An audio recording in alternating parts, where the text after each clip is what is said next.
네, 여러분 안녕하세요. 최백은 TV의 최백은 교수입니다. 오늘 57회 라이브를 시작하도록 하겠습니다. 지금 이 시간에 같은 시간대 이재명 지사하고 박영선 전 장관이 아마 대담이 있는 것 같은데요. 그래도 최백은 TV는 예정대로 계속 갈 수밖에 없습니다. 이해를 하실 거고요. 제가 오늘 준비한 주제는 중앙은행인데요. 일단 지난주에 한국은행에서 금리를 인상을 했고 0.25%포인트를요. 그리고 연준의 의장 제롬 파월이 연내에 테이퍼링 가능성을 얘기를 하면서 중앙은행이 많은 사람들의 관심사로 부상한 것도 있지만요. 이제 우리가 이 대선의 시계가 다가오면서요. 대선의 시계가 다가오면서 거의 전쟁 분위기죠. 전쟁 분위기인데 이 전쟁 분위기인 이유가 있습니다. 저는 30년 넘게 선생 생활하고 그다음에 선생 생활 하기 전에도 저부터 경제학을 공부한 기간을 따지면요. 40년이 훨씬 넘습니다. 근데 경제학을 평생 공부하고 나서 내린 결론은요. 실제로도 그렇습니다. 이거를 제대로 이제 경제학을 공부하신 분은 아마 동의를 할 텐데 경제는 돈의 배분 문제입니다. 이 돈이라는 것이 사실은 참 없으면 불편한 거지만은 돈이라는 것은 참 더러운 측면도 많이 있죠. 굉장히 탐욕의 원천이기 때문에요. 그래서 이 돈은 사실 또 이 힘을 가져다 주기도 하고 그러잖아요. 힘을 가져다 주기도 하고. 그래서 권력하고 경제력은 우리가 뗄래야 뗄 수가 없는 관계가 인류 역사 속에서 반복되어 왔습니다. 이 경제는 돈의 배분 문제거든요. 배분 문제인데 지금 무슨 얘기냐면 누가 돈을 더 가져갈 것인가의 문제가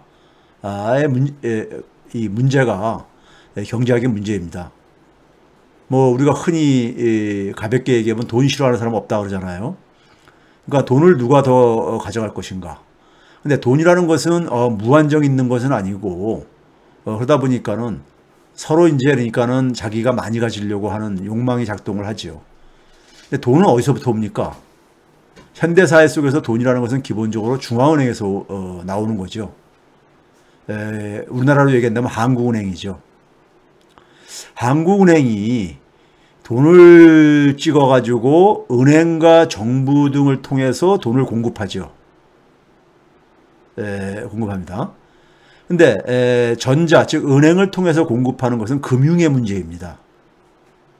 정부를 통해서 돈을 공급하는 것은 재정의 문제입니다. 재정의 문제예요. 정부가 예를 들어서 그러니까는 정부는 우리가 중앙은행을 경제학 교과서에 보게 되면요. 은행의 은행, 정부의 은행이라고 되어 있거든요. 중앙은행은 정부가 이용할 수 있는 은행입니다. 정부가 이용할 수 있는 은행이에요. 정부가 돈을 그러니까 가져다 쓸 수 있는 은행이라 이겁니다. 중앙은행의 역사를 보면 그 이유를 쉽게 이해할 수 있습니다. 근데 우리가 금융과 재정은 사실은 동전의 앞뒷면입니다. 사실 영어로도 금융은 우리가 finance잖아요. 재정도 finance입니다. 재정도요, finance죠. 네, 그렇죠? 단지 우리가 이제 공공재정 해가지고 public finance라고 얘기를 하는 것 뿐이고 금융과 재정은 다 파이낸스 문제죠. 근데 우리가 금융은 가장 불공정한 영역입니다. 가장 불공정한 영역이에요. 제가 이제 학생들한테 경제학을 강의하면서요. 우리가 자본주의 경제에서는 시장이라는 제도를 그러니까 우리가 도입해가지고 경제 운용을 맡기고 있잖아요. 그 이유는 우리가 이용할 수 있는 자원이 제한되어 있는데 그 제한된 자원을 가장 효율적으로 사용할 수 있게 해준다. 시장이라는 곳이. 시장이라는 제도가. 이런 믿음 때문에 그런 겁니다. 그 속에서 각 개개인들이 각 그 자원을 가장 효율적으로 사용할 수 있는 사람에게 있는 사람이 그 자원을 사용도 할 수 있게 하고 또 소유도 할 수 있게 해주는 것이 바로 경쟁의 논리이죠. 경쟁의 논리입니다. 이 시장이라는 제도가 굉장히 우리가 불평등을 만드는 많은 부작용을 수반함에도 불구하고 시장이라는 제도를 우리가 채택하고 있는 이유는요. 이 경쟁이 공정한 경쟁이라는 걸 전제로 하기 때문입니다. 인류 역사 속에서 사회를 인간이 그러니까 사회적인 동물이라 그러잖아요. 사회를 구성을 해서 살아오면서 사회를 구성을 하고 또 그 사회 속에서 같이 살아가는 데 속에서 가장 기본적인 원리는 뭐냐? 공정성입니다. 공정성이에요. 그래서 경쟁도 공정 경쟁입니다. 우리가 경제학에서 많은 용어들이 줄여서 부르거든요. 줄여서 부르는데 예를 들어서 우리가 경제학에서 비용은 기회비용, 소득은 요소소득, 준말로 비용, 소득을 이제 그러니까 이렇게 줄여서 부르는데요. 경쟁도 공정경쟁입니다. 근데 우리나라 사람들은 이 경쟁의 공정경쟁의 준말이라는 걸 잘 모르시는 분들이 많아요. 이 공정하지 않은 경쟁은요, 의미가 없습니다. 공정하지 않은 경쟁은 시장 제도를 완전히 무력화시킵니다. 의미 없게 만들어버려요. 그렇잖아요. 우리가 달리기를 하는데 100m 우리가 달리기 선수를 우리가 대표를 뽑는데 한 사람은 출발선에서 뛰고 한 사람은 10m 앞에서 뛰어요. 10m 앞에 사람이 뛰는 사람이 이길 가능성이 굉장히 높죠. 그래 놓고 나서 내가 이겼으니까 내가 대표하겠다. 누가 동의하겠어요?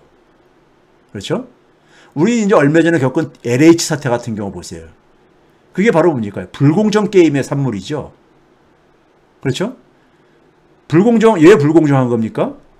내부 정보를 이용을 해가지고, 내부의 정보를 그러니까, 이용을 해가지고, 바깥에 있는 사람들은 그 정보를 모르잖아요. 그러니까 그 정보를 선취득해가지고, 소위 토지 투기를 한 거 아닙니까요? 그러니까 그 게임이 불공정한 거죠. 그렇죠? 이런 걸 이제 내부자 거래라고 합니다. 내부자 거래는 미국이나 유럽 사회에서는 굉장히 엄하게 처벌합니다. 왜 그러냐면 불공정한 게임이기 때문에요. 근데 우리나라 사람들은 이런 내부자 정보에 접근을 할 수 있으면은 굉장히 자신이 능력이 있다고 착각하는 경우들이 많이 있어요. 능력이 있다고요. 그건 능력이 아닙니다. 그건 부정부패인 거예요. 그래서 인맥을 쌓고 뭐 이렇게 하는 이유가 그러니까 내부 정보를 그러니까는 얻기 위해서, 그래서 다른 사람보다 우월적인 입장에서 게임을 하려고, 이거 부끄러워해야 되는 겁니다. 이렇게 해서 이기는 것은요, 상대방한테 동의를 얻을 수가 없어요. LH 사태 때문에 많은 사람들이 공분을 한 것도 바로 그거고, 윤희숙 의원이 한 것도 마찬가지잖아요. 그렇죠? 그러니까 내부자 거래의 의혹에서 자유로울 수가 없는 겁니다. 경제 전문가가 경제의 가장 기본적인 것을 그러니까 사실 어긋난 건데, 대한민국의 특권층들은 그런 부분에 대해서 감각이 없어요. 감각이 없습니다. 우리가 주식시장에서도 기업의 내부 정보를 이용해서 기업 내부자가 그러니까는 기업 주식 투자를 못하게 하고 있는, 그리고 기업이 공시 의무를 지우는 것도 이 공정한 게임을 하게 하기 위한 거잖아요.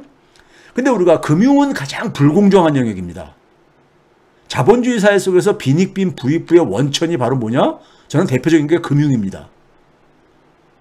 공정한 경쟁을 불가능하게 하고 있죠. 금융이라는 것은요. 자, 예를 들어 볼게요. 금리를 1%로 자금을 조달하는 경우, 1%대로요. 예를 들어 삼성전자 같은 경우 그렇게 조달을 합니다. 그리고 아주 그냥 초부유층 같은 경우 여전히 그렇게 조달하는 사람도 있어요. 예? 그리고 뭐 공기업 근무하는 사람들 내부 자금을 그렇게 갖다 쓰는 사람들도 있고요. 근데 10%대로 자금을 조달하는 경우하고 1%대로 자금을 조달하는 경우하고 게임을 한다고 해보세요. 그 게임은 처음부터 결정난 거잖아요. 예? 10%대로 그러니까는 자금을 빌려서 사업하는 사람과 1%대로 빌려서 하는 사람과 이 게임이 어떻게 공정한 게임입니까? 그렇죠? 부동산을 아무리 공급해도 집이 없는 무주택자에게 돌아가지 않고 다주택자에게 돌아가는 이유가 무엇입니까? 다주택을 소유한 자산가는요, 무주택자보다 자금을 싸게 많이 동원할 수 있기 때문입니다. 예?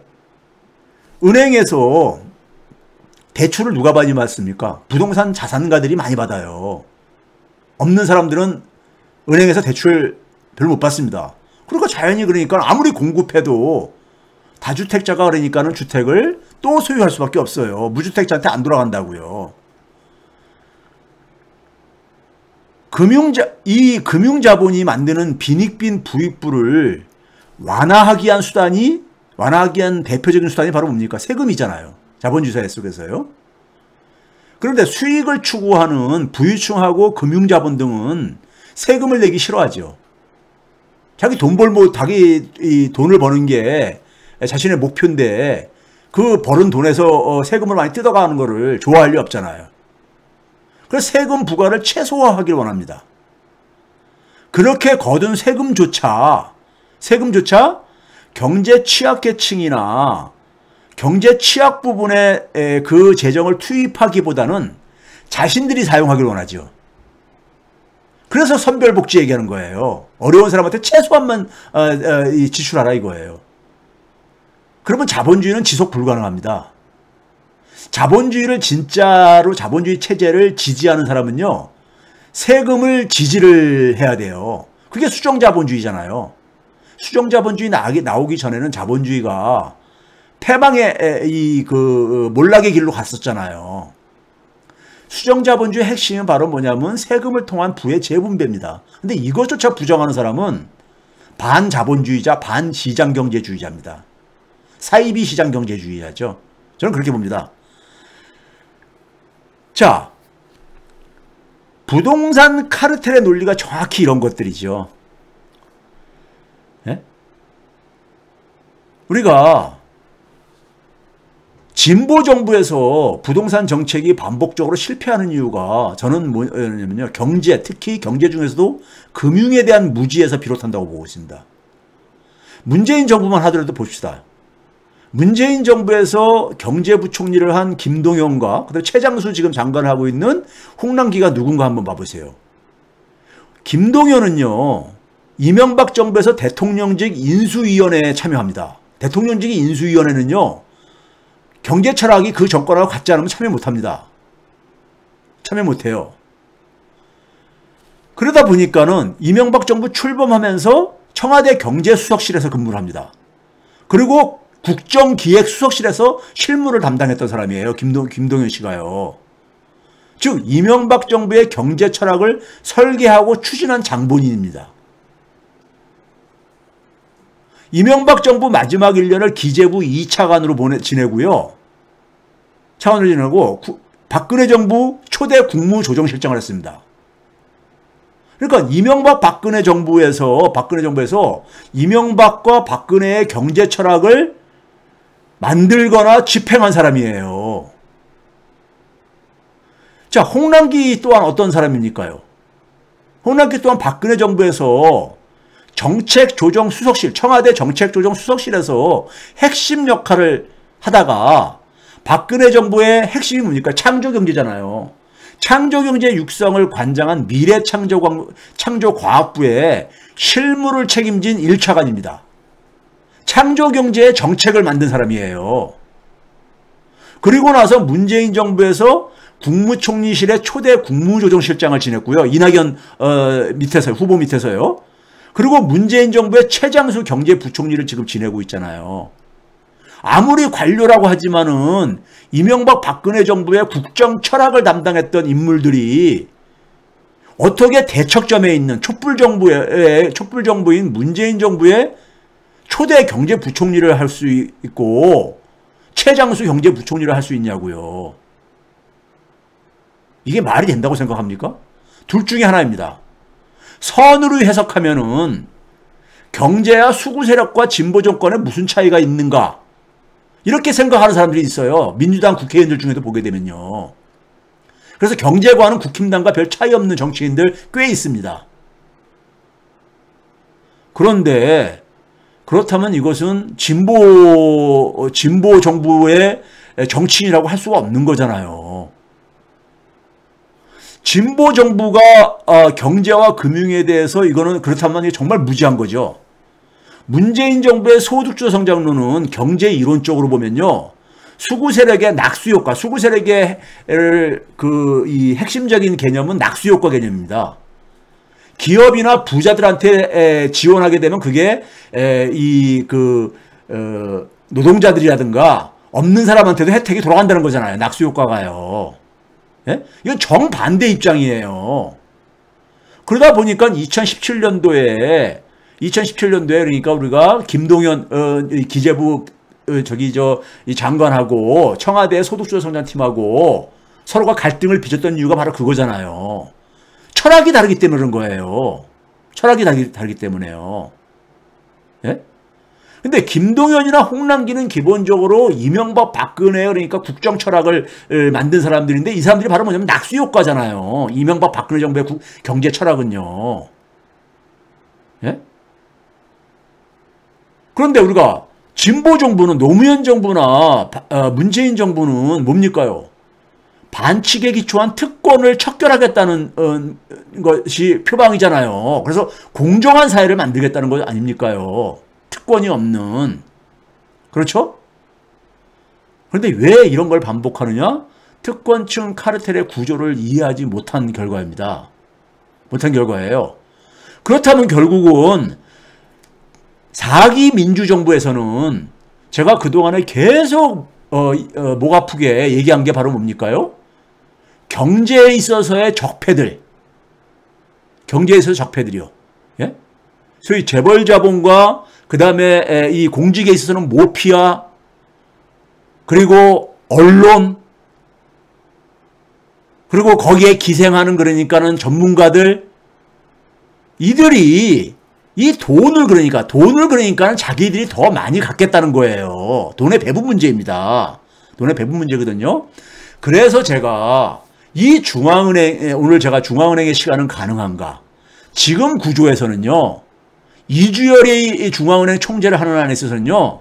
중앙은행은 지금 우리가 부딪힌 문제를 해결 못합니다. 이게 제 결론인데요. 4기 민주정부에서는 가장 기울어진 운동장 금융을 그러니까 개혁하지 않으면요. 진보 정부는 차별성을 만들어내지 못합니다. 차별성을 만들어내지 못해요. 우리 대한민국의 마지막 과제는요. 대한민국의 대외적인 이상은 굉장히 많이 올라갔습니다. 근데 그게 국민의 희생으로 만들어진 거예요. K방이요. 국민의 희생으로 만든 거잖아요. 오늘도 제가 소개하겠지만은. 그렇죠? 그런데 그 혜택은, 그 과실은 특권층이 다 따먹으려고 하고 있는 거잖아요. 예? 이건 너무 불공정한 거잖아요. 그렇죠? 중앙은행과 금융을 그러니까 우리가 개혁하지 않으면요. 하나도 안 바뀝니다. 하나도 안 바뀌어요. 재정 민주화 안 하면요. 하나도 바뀌지 않습니다. 그래서 제가 중앙은행을 선택한 건데요.